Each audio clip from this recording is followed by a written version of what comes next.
मैं 1 लीटर दूध लेती थी और 1 लीटर पानी लेती थी, दोनों चीज़ों को मिलाती थी और अपने बच्चे का पेट भरती थी। उसी दौरान एक इतना बड़ा एक्सीडेंट होता है, एक इतना बड़ा तूफान आता है, एक इतनी बड़ा मुसीबत मेरी ज़िंदगी में आता है कि ज़िंदगी कुछ भी सही नहीं चल रही थी, सब कुछ बिखर चुका था मेरा, सब कुछ, क्योंकि जो मैंने बनाया था। समाज कभी किसी के लिए कुछ नहीं करता है, मैंने बस जितना अपनी ज़िंदगी से अनुभव किया है। उनके आधे रिश्तेदार ने आयुष से रिश्ता तोड़ दिया क्योंकि उन्होंने मुझसे शादी की थी, और आज इतनी ऐसी भगवान ने सिचुएशन मेरी ठीक किया है कि मुझे इतना गौरव प्रदान हुआ है कि मैं आज इस मंच पे खड़ी हूँ, इस मंच पे आने लायक मैं सृष्टि बनी हूँ।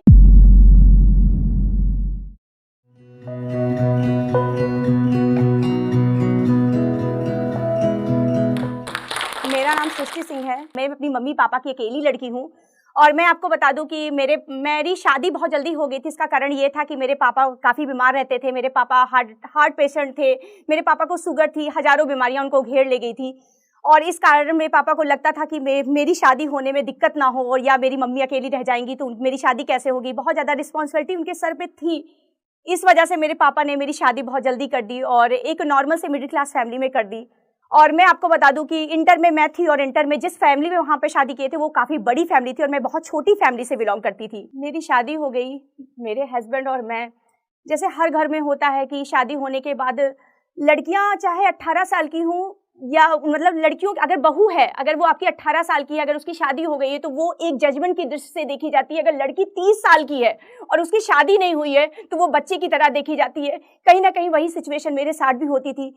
और जब तक मेरे पापा जिंदा थे तब तक कहीं ना कहीं मेरी हेल्प थोड़ा बहुत मैके की साइड से हो जाती थी, मगर मेरे पापा के कुछ महीने बाद जाने के बाद मेरी फाइनेंशियल स्थिति बहुत ज़्यादा कमज़ोर हो गई। ना बहुत एजुकेशन इनका था, ना एजुकेशन मेरे पास थी, दोनों एक ही जगह पे खड़े हुए थे। मैं आपको बता दूं, मैं संघर्ष कर ही रही थी, मेरे पास कुछ समझ में नहीं आता था कि मैं क्या करूं। उसी बीच मेरे पेट में एक बच्चा आया और कुछ समय बाद वो लड़का पैदा हुआ।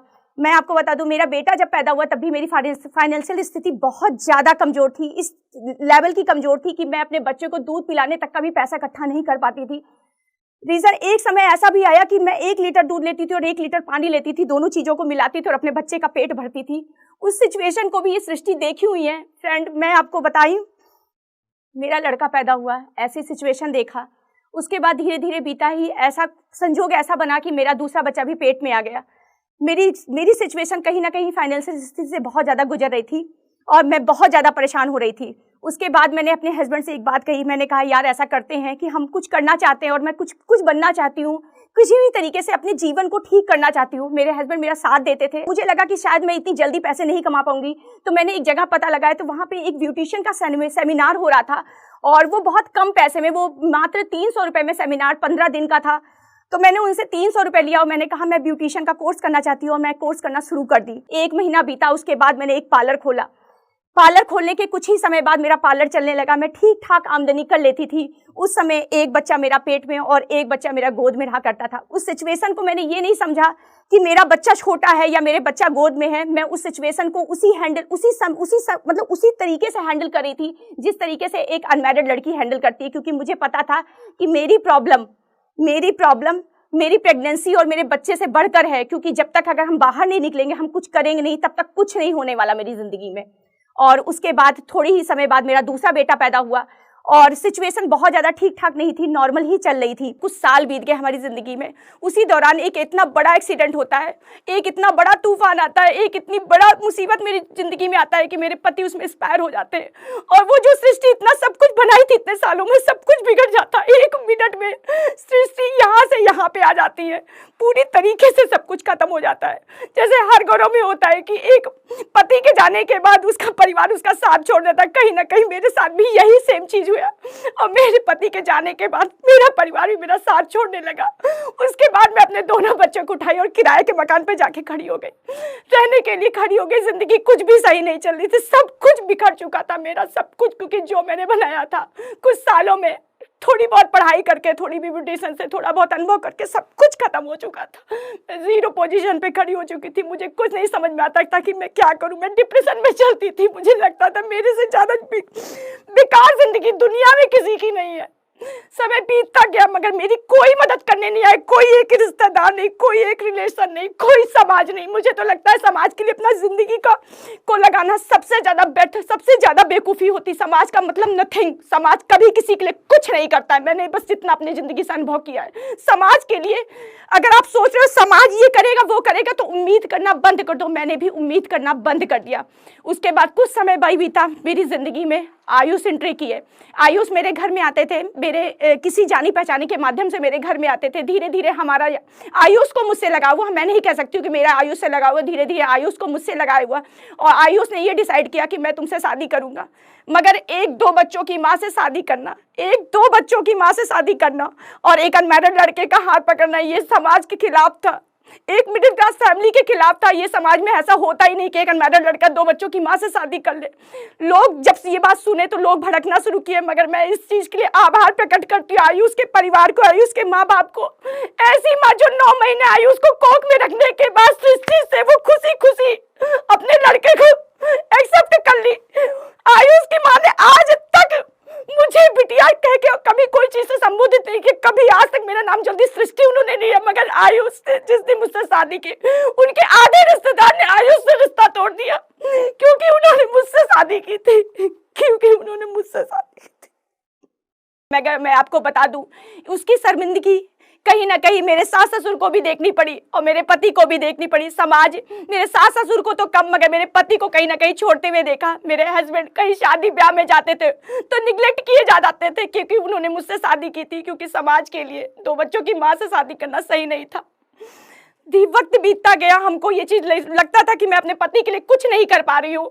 उसके बाद मैंने आयुष से बताया कि मैं पार्लर चलाती थी यार, मैं फिर से पार्लर खोलना चाहती हूँ। मगर हमारी आयुष की भी बहुत अच्छी फाइनेंशियल स्थिति नहीं थी, मगर फिर भी मैंने अपने आगे के कमरे में एक जगह बनाई और अपनी ड्रेसिंग उठा के लेके गई और एक चेयर लेके गई और मैंने मात्र 2000 रुपये में अपना पार्लर स्टार्ट किया।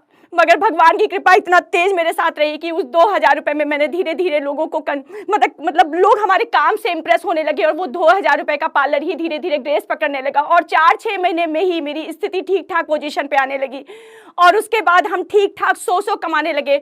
मैं आपको बता दूं, इसमें अहम भूमिका मेरे बच्चे भी और मेरे पति बहुत ज़्यादा निभाते हैं, क्योंकि मेरे बच्चे और मेरे पति के साथ एक अच्छे संबंध है। मेरे बच्चे मेरी शादी के समय एक शब्द कहते, मैंने अपने बच्चों से एक बार पूछा जरूर था कि क्या मतलब बच्चों, मैं अपने बच्चों से एक बार क्लियर की थी कि क्या मैं शादी कर सकती हूँ कि नहीं कर सकती। मेरे बच्चे ने एक ही शब्द कहा था मम्मी आप शादी कर लीजिए।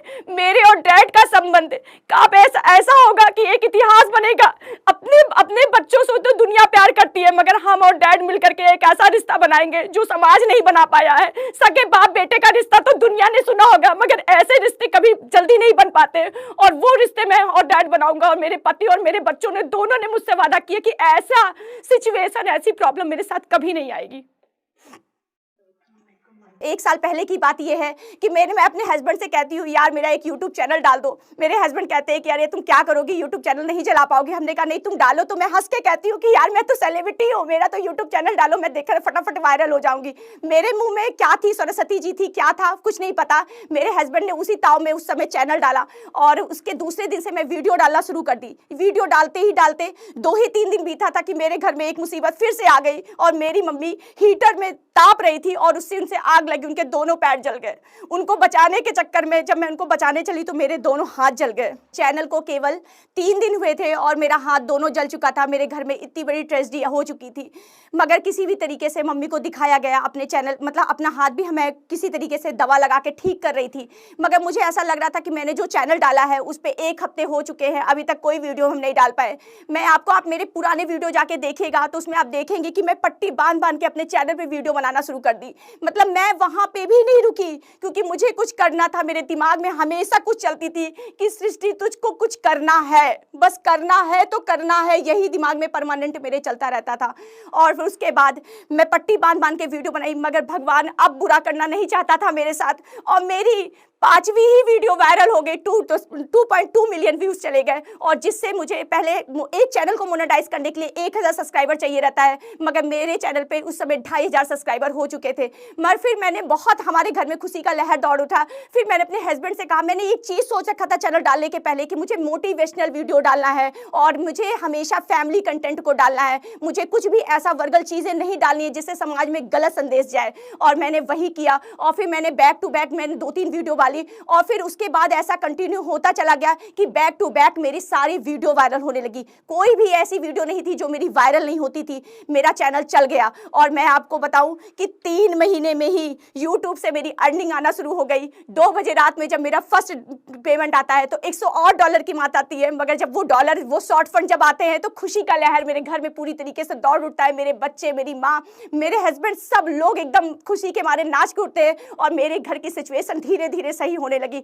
और आज इतनी ऐसी भगवान ने सिचुएशन मेरी ठीक किया है कि मुझे इतना गौरव प्रदान हुआ है कि मैं आज इस मंच पे खड़ी हूँ, इस मंच पे आने लायक मैं सृष्टि बनी हूँ। मैं बस अपनी जर्नी से एक ही चीज सिखाना चाहती हूँ आप लोगों को, पहना कि बस आप हारिए नहीं। आप जीरो पे खड़े होते हैं मगर हारो मत, टूटो मत, गिरो मत, उठो और जगो और कुछ करो, चाहे सिचुएशन चाहे जैसी हो। अगर मैंने भी सोचा होता कि मैं प्रेग्नेंट हूँ, मैं पढ़ाई क्यों करूँ, मैं नहीं करूंगी। पढ़ाई का मतलब मेरा ये नहीं था कि मैं जॉब करूं, पढ़ाई का मतलब केवल मेरा यहाँ था कि मेरी पर्सनालिटी सही हो। मैं जब अपने आप को आईने में देखती थी, जब मेरी शादी हुई थी, जब मैं अपने आप को आईने में देखती थी तो मैं खोई हुई सृष्टि देखती थी। जो एक अकेली लड़की की जो लड़की दिखती थी, जो एक स्मार्ट सी लड़की इंटर में दिखती थी, वो खत्म हो चुकी थी। वो चीज हमको कहीं ना कहीं चुभती थी, इसलिए मैंने अपनी पढ़ाई को कंटिन्यू रखा और धीरे धीरे करके आज आप देख सकते हैं कि सृष्टि किस मुकाम पे आके खड़ी हो गई है।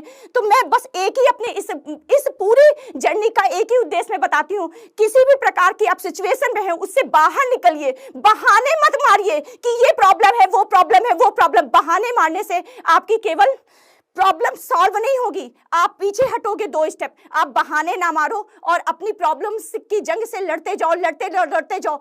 एक दिन सफलता जरूर आपके कदम चूमेगी। ये